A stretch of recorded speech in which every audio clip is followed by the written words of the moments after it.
আপনি কি জানেন ইংলিশ অ্যালফাবেটের ২৬টি লেটারের মধ্যে ১৩টি অর্থাৎ অর্ধেকেরই আমরা ভুল প্রনাউন্সিয়েশন করে থাকি? Yes, it's true. আজকে আমরা সেই 13 প্রবলেম লেটার্সগুলো নিয়েই জেনে নিব। The very first one is pronounced by almost all the people around Bangladesh and it's A. আমরা সবসময় প্রথম লেটারটিকে উচ্চারণ করে থাকি A, but it's A. A. Then comes F. F. Then V. V.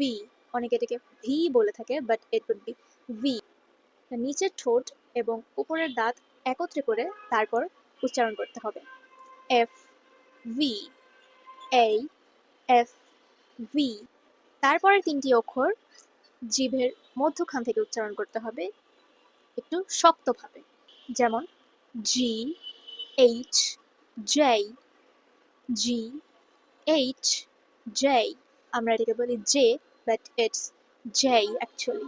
Then comes P P. আমরা সবাই এটাকে P বলে থাকি but it would be P. Then T T. আমরা বলি T but it's T. The next one is K K.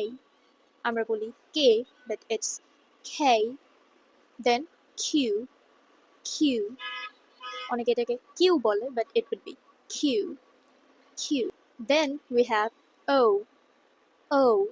আমরা বলি ও but শুদ্ধ উচ্চারণ অনুযায়ী এটি ও ও। Then R in British English and R in American English.